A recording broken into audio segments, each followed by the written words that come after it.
ডিএমপির সাবেক police commissioner Asaduzzaman মিয়াকে গতকাল রাতে মহাখালী থেকে গ্রেফতার করা হয়েছে এবং গ্রেফতারের পর ডিবির এখানে কিন্তু আসলে ডিটেকটিভ ব্রাঞ্চ যেটি ডিবিতে কিন্তু আসলে নিয়ে আসা হয়েছে এবং এই তথ্যটি নিশ্চিত করেছে র্যাবের একটি সোর্স আমাদের আসলে তথ্যটি জানিয়েছে। দর্শক, আপনারা যেমনটা জানেন যে সাবেক ডিএমপি কমিশনার হিসেবে নিয়োজিত ছিলেন আসাদুজ্জামান মিয়া, তাকে কিন্তু আসলে গ্রেফতার করেছে র্যাব। এটা কিন্তু যেমনটা আপনাদের জানান যে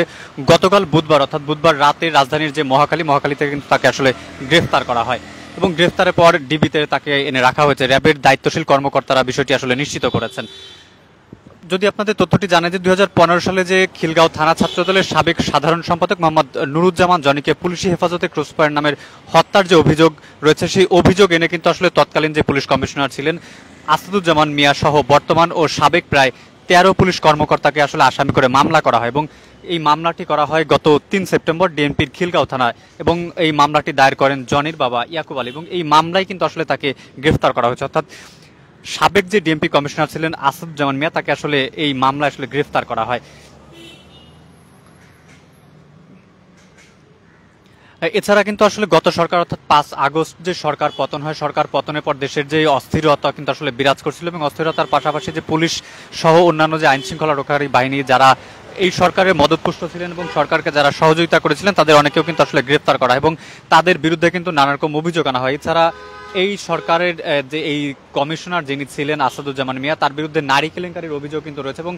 তার একটি অডিও রেকর্ড কিন্তু সামাজিক যোগাযোগ মাধ্যম সহ বিভিন্ন গণমাধ্যমে ছড়িয়ে পড়ে এবং সেই রেকর্ডটিতে তাকে নারীর প্রতি বিভিন্ন রকম কুবার্তা ছড়িয়ে দিতে দেখা যায় এবং তার ফলশ্রুতিতে কিন্তু আসলে তার বিরুদ্ধে নানা রকম অভিযোগ হয় এবং এছাড়া কিন্তু সরকারের মদতপুষ্ট হিসেবে তাকে কিন্তু আসলে গ্রেফতার করা হয় এবং যেমনটা জানেন, আপনাদের জানানোর চেষ্টা করছিলাম, যেমনটা আছে ছাত্র দলের যেই আসাদুজ্জামান মিয়া যার যেই কেসে আসলে তাকে গ্রেফতার করা হয়েছে, ছাত্র দলের সেই জনির হত্যা মামলায়, যে পুলিশি ক্রসফায়ার হত্যা মামলায় তাকে গ্রেফতার করা হয় এবং সেই মামলায় কিন্তু তাকে আসলে গ্রেফতারের পর ডিবি কার্যালয়ে নিয়ে আসা হয়েছে এবং ডিবি কার্যালয়ের পর আপনারা যেমনটা জানেন যে এখানে আসলে গ্রেফতারের পর তাদের কিন্তু আসলে জজ কোর্টে নিয়ে যাওয়া হয় এবং জজ কোর্টে নেওয়ার পর তাদের বিচার প্রক্রিয়া শুরু হবে এবং সেই বিচার প্রক্রিয়াধীন কিন্তু আসলে এখান থেকে তাদের জজ কোর্টে নেওয়ার পরে কিন্তু আসলে তাদের বিচার এবং রিমান্ড বা অন্যান্য যে কার্যবিধি সেটা কিন্তু আসলে শুরু হবে এবং আপনারা যেমনটা জানেন যে বৈষম্য বিরোধী ছাত্র আন্দোলন, যে ছাত্র জনতার যে অভ্যুত্থান হয়েছিল, সেই অভ্যুত্থানের ফলে কিন্তু আসলে বিগত যে সরকার ছিল আওয়ামী সরকার, প্রধানমন্ত্রী শেখ হাসিনা, তিনি তো আসলে দেশ ত্যাগ করেন এবং দেশ ত্যাগ করে ভারতে আশ্রয় নিয়েছেন এবং তার তাবেদার অর্থাৎ তার মদতপুষ্ট যেসব কর্মকর্তা এবং কর্মচারী যারা ছিলেন তারা কিন্তু আসলে গা ঢাকা দিয়েছিলেন এবং অনেকেই কিন্তু আসলে গা ঢাকা দেওয়ার পরে পরবর্তীতে আসলে কর্মসংস্থানের ঘোষণা এবং বিভিন্ন নেতাকর্মী যারা ছিলেন আওয়ামী সরকারের নেতাকর্মী সহ পুলিশ বাহিনীতে যারা কর্মরত ছিলেন ওদেরকে তো আসলে গ্রেফতার করা হচ্ছে এবং বিভিন্ন জায়গা থেকে তারা কিন্তু আসলে আটক হচ্ছেন এবং তাদেরকে এনে ডিবি কার্যালয়ে জিজ্ঞাসাবাদ করা হচ্ছে এবং ডিবি কার্যালয় থেকে পরবর্তীতে তাদের কিন্তু আসলে জজ কোর্টে নিয়ে তাদের বিরুদ্ধে মামলার যে প্রক্রিয়া সেটি কিন্তু আসলে সেই কার্যক্রম চালানো হচ্ছে এবং সেই তারই ধারাবাহিকতায় গতকাল রাতে মহাখালীর একটি বাস টার্মিনাল থেকে আসাদুজ্জামান মিয়া অর্থাৎ কমিশনার আসাদুজ্জামানকে আসলে গ্রেফতার করা এবং তার বিরুদ্ধে নানা রকম অভিযোগ কিন্তু আসলে বিভিন্ন জায়গা থেকে আসলে এখন চাউর হচ্ছে এবং নারী কেলেঙ্কারি সহ অসংখ্য অভিযোগ কিন্তু তার বিরুদ্ধে রয়েছে। এছাড়া যেমনটা জানেন যে তার কিন্তু আসলে চাকরি শেষ হওয়ার পর তাকে কিন্তু আসলে নতুন করে আবার 1 মাসের নিয়োগ দেওয়া হয় এবং সেই নিয়োগের ফলে কিন্তু তিনি আসলে আবার যোগদান করেন এবং 1 মাসের নিয়োগে তিনি আসলে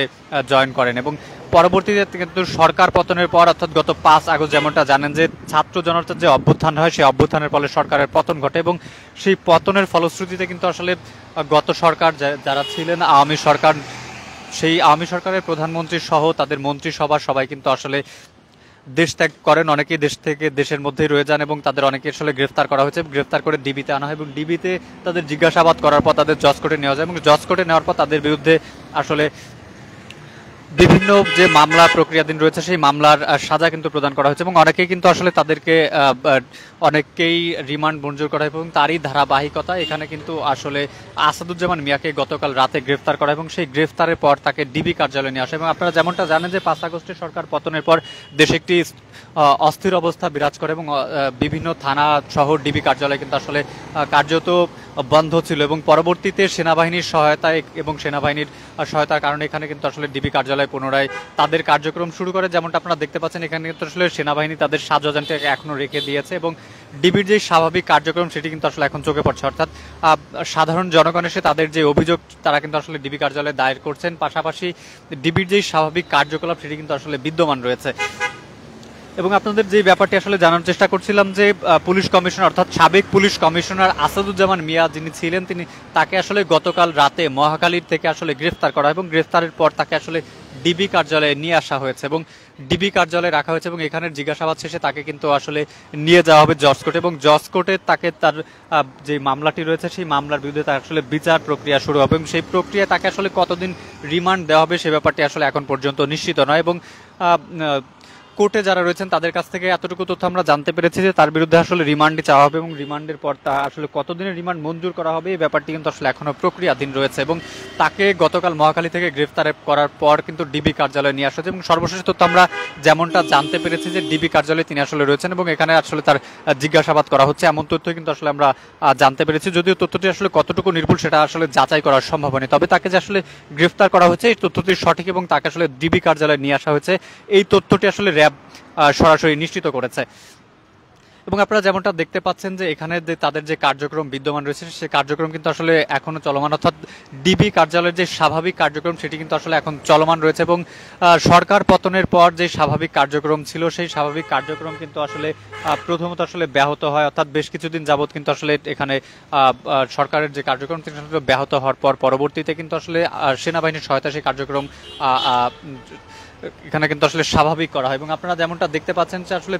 পুলিশের যে আসামি আনা নেওয়া করে সেই ভ্যান কিন্তু আসলে অনেকগুলো ভ্যান কিন্তু আসলে ভেতরে ঢুকছে এবং বের হচ্ছে। আসলে আমরা পুরো ব্যাপারটা আসলে এখনো নিশ্চিত নই যে ভেতরে আসলে কারা রয়েছেন এবং যেমনটা দেখতে পেলেন যে পুলিশের যেই আসামিকে নিয়ে যাওয়ার যে ভ্যান সেই ভ্যান কিন্তু আসলে ভেতরে একটি চলে গেল এবং আমরা এখন আসলে নিশ্চিত নই যে তাকে আসলে কখন কোর্টে নেওয়া হবে, তবে 24 ঘন্টার মধ্যে আসলে কোর্টে নেওয়ার যে নিয়মটি রয়েছে সেই নিয়মের ব্যত্যয় অবশ্যই হবে এবং তেমনটা কিন্তু আসলে তারা করবেন। আপনাদের সাথে যুক্ত রয়েছে মেহেদী হাসান, এই মুহূর্তে অবস্থান করছি ডিটেকটিভ ব্রাঞ্চ অর্থাৎ পুলিশের যে ডিবি কার্যালয় ঠিক ডিবি কার্যালয়ের সামনে এবং এই মুহূর্তে আপনাদের সরাসরি দেখানোর চেষ্টা করছি ডিবি কার্যালয়ের সর্বশেষ যেই পরিস্থিতিটি আসলে রয়েছে। আপনারা যেমনটা জানেন যে গত 5 আগস্ট সরকার পতনের পর দেশের যেই পরিস্থিতি সেটি কিন্তু আসলে অবনতি ঘটে এবং আওয়ামী সরকারের মদতপুষ্ট যেসব পুলিশ কর্মকর্তা সহ অন্যান্য কর্মকর্তা যারা ছিলেন এবং তাদের আওয়ামী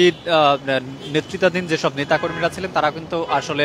বিভিন্ন জায়গায় গা ঢাকা দেন এবং তাদের কিন্তু আসলে বিভিন্ন জায়গা থেকে এরই মধ্যে গ্রেফতার করা হচ্ছে এবং গ্রেফতার করা হয়েছে এবং অনেকে কিন্তু আসলে যেমনটা জানেন যে তাদের বিভিন্ন মেয়াদের সাজা দেওয়া হয়েছে, পাশাপাশি তাদেরকে আসলে রিমান্ডও মঞ্জুর করা হয়েছে। তারই ধারাবাহিকতায় পুলিশের সাবেক এই কমিশনার আসাদুজ্জামান মিয়া যিনি তাকে কিন্তু আসলে গতকাল রাজধানীর যেই মহাখালী সেখান থেকে কিন্তু আসলে তাকে গ্রেফতার করা এবং গ্রেফতারের এই ব্যাপারটি আসলে নিশ্চিত করেছে র্যাব এবং গ্রেফতার করার পর তাকে আসলে এই ডিবি কার্যালয়ে নিয়ে আসা হয়েছে, ব্যাপারটি আসলে র্যাব নিশ্চিত করেছে। এবং এখানে আপনারা যেমনটা জানেন যে ডিবি কার্যালয়ে এখানে নিয়ে আসার পর তাকে কিন্তু আসলে পরবর্তীতে জজ কোর্টে নিয়ে যাওয়া হবে এবং সেখানে তাদের যে বিচার প্রক্রিয়া সেটি কিন্তু আসলে শুরু হবে। এবং গত 5 আগস্ট সরকার পতনের পর দেশ কিন্তু আসলে কার্যত স্থবির হয়ে পড়ে এবং ডিবির যেই স্বাভাবিক কার্যক্রম সেটি বন্ধ হয়েছিল এবং ডিবির এই কার্যক্রম বন্ধ হওয়ার পর কিন্তু পুনরায় চালু হয়েছে, অর্থাৎ সেনাবাহিনীর সহায়তা কিন্তু আসলে এই কার্যক্রম পুনরায় চালু হয়েছে এবং সেনাবাহিনীর সাজযানটি কিন্তু এখনো এখানে রয়েছে, অর্থাৎ কোনো রকম কোনো অপ্রীতিকর ঘটনা যেন না ঘটে সে কারণে কিন্তু আসলে এখানে রাখা হয়েছে। যেমনটা জানেন যে পুলিশের প্রতি মানুষের সাধারণ জনগণের একটি আসলে বিরূপ প্রক্রিয়া আসলে ছিল, সেটি কিন্তু আসলে স্বাভাবিক করার কারণেই কিন্তু আসলে এবং সেনাবাহিনীর প্রতি মানুষের যে আস্থার জায়গাটি রয়েছে সেই জায়গাটিকে আসলে স্বাভাবিক করার ক্ষেত্রে আসলে পুলিশের ইমেজ স্বাভাবিক করার ক্ষেত্রে সেনাবাহিনী আসলে সহযোগিতা করেছে এবং সেই কারণে কিন্তু আসলে সেনাবাহিনী এসে তাদের পুরো ব্যাপারটিকে আসলে দেখভাল করছেন, পাশাপাশি সেনাবাহিনী কিন্তু আসলে এখানে অবস্থান করছেন যেমনটা আপনারা দেখতে পাচ্ছেন। এই ছিল আসলে আসাদুজ্জামান মিয়ার সর্বশেষ পরিস্থিতি। ডিবি কার্যালয় থেকে আপনাদের সাথে যুক্ত ছিলাম মেহেদী হাসান।